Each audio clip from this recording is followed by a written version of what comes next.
Welcome back to chapter 3 of the What's Working Building Leaders report, where this time we dive into exactly how you need to create more effective future leaders. So let's dive straight in. So, first and foremost, one of the most important things to understand is actually that the research shows that there are kind of four key, let's say, stages in someone's career. Okay. Level one is the individual contributor, right down at the bottom. That would be an employee, let's say an engineer who joins fresh from university. The next level up would be leading others. So they, for the first time, maybe they're now managing a team. Then the third level is leading leaders. So their job now is purely managing other people who are managing others. And then you'd have the fourth section, which ultimately is business leader. In a big organization, I'm talking thousands of people, probably you're going to find there's extra layers above that, maybe even up to around 7. But fundamentally, these four are the key ones you find across the industry, and ultimately they highlight the 4 or kind of 3 biggest transitions. So going from just someone on their own to leading others to leading leaders, and then be leading a business, right? That last one, thinking about all the challenges, all the really kind of big things that a business has to navigate. Prior to that, you just made me think about how do you lead others who are leading others? And then one before that, how do you just lead others? So those are the kind of 4 key areas. And what that means is we need to have a look at, well, what are the most important things you need to learn at each stage. So you'll see here, I'm not going to go into these in detail, but these provide very kind of detailed, granular specifics on what you need to teach or what you need to make sure that your team are developing at, depending on where they're at in their kind of journey, whichever level they're on. So 1, 2, and 3 here, you can see we've covered these off. This report specifically doesn't dive into business leaders. That's because We Aspire is focused on future leaders, or what we call sometimes first-time leaders, really about earlier on in the chain, because we think if you can get this bit right, then actually the top becomes much, much easier. So 5 key foundations for leader development. That is what the research found, is that there were kind of 5 key areas which different organizations who are effective at developing leaders were all doing. So you'll notice we kind of took some of the kind of typical construction or infrastructure language here. So design, build, and operate. That's fundamentally what they're doing. Then the fourth one here is focus, right? Companies were really diligent. Once they've identified the design back in number 1, they're becoming really diligent around identifying what wasn't working, what were the gaps they've done, what are the things which are not, they've missed. And then the 5th one is mastery, encouraging a mindset that repetition is okay. And in fact, it's better than okay.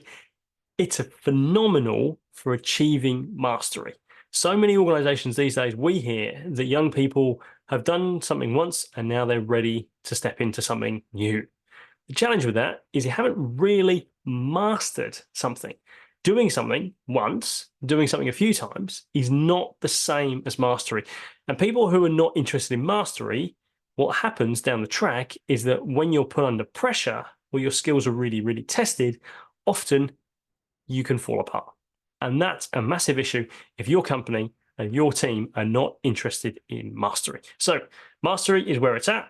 Mastery is super important, but let's have a quick look at these sections. So design, fundamentally, companies who take the time to have a look at what they're trying to achieve or what kind of skills they need in their leaders and define that really clearly, end up streets ahead of those who just go, we need to do leadership development. Okay, let's do it. Let's train some leaders. Come on. Designing, doing the hard yards to define, to assess, to ask your team what's working, what is missing, what are the things we really need to work on, and getting your execs to buy in on, okay, these are the core concepts. If you can do that work, the difference it makes is phenomenal in terms of results. Next one here is actually going into the building stage. So once you've defined it, the next hard yards is actually propagating that or putting that into the different parts of your business, adjusting KPIs, adjusting your hiring metrics, adjusting, how you review performance. What are some of the things you're going to highlight in your meetings? How do you build that into your broader HR strategy? Building is a massive, massive undertaking, but if you can get that right and you can propagate that clearly scoped, designed process at the top, then hey presto, you're really making a hard and great crack at this effort. Third one then is operation. This is really where the training comes in, right? Most people, unfortunately, they just start with training. They just go, right, let's do some training. But the issue is the operational phase actually comes third. This is about selecting effective training, understanding what actually works, understanding the types of material which need to be focused on. And a big part of this is also looking at feedback, right? What is working? What are the teams saying? And what are still some of the gaps which are not actually translating? Focus, well, I've touched on that already. This is really about getting into the idea that you're going to focus on your core things, whether at the level of the organization, but also what does your company actually need to win? How does it fit to your broader strategy? Focusing in on that. And the fifth one, developing mastery, developing and embedding a mindset in your company that the work is never actually done. It's always about improving. It's about continuous improvement, but it's about going for mastery, becoming masters, because when you're masterful at something, wow, look out. And when you're masterful at leadership, you have a phenomenal organization on your hands. So that's what those kind of 5 key traits you'll see here, the whole list of different things that leaders or kind of supporting leaders goes into. So you can see it's amazing. Like there's different roles that companies create or have people play, and it's not all just about having a coach and a boss. That's not necessarily sometimes about having a cheerleader, having someone who can kind of challenge you and challenge your view, someone who can be a sparring partner, someone who can even just be a sounding board, someone who can actually help you figure out if your idea is a good one or not. All of these key roles are really interesting to think about. And the more you can have in your company for the different leaders around you, then you're going to be, again, a step in the right direction. This is kind of speaking to different strategies which you can actually adopt in terms of training. Most people go to classroom style, blah, blah, blah. They're going to get the execs to present. That's pretty much about as creative as it gets. If you can think about 360-degree feedback, action learning, so really actually doing the work or creating scenarios where they're actually learning by doing, super, really important. Developing assignments, so developmental relationships, that one's really about mentoring, okay, both senior and also, let's say, lower relationships as well, or peer relationships, super important. Peer are found in a previous report we did to be highly effective.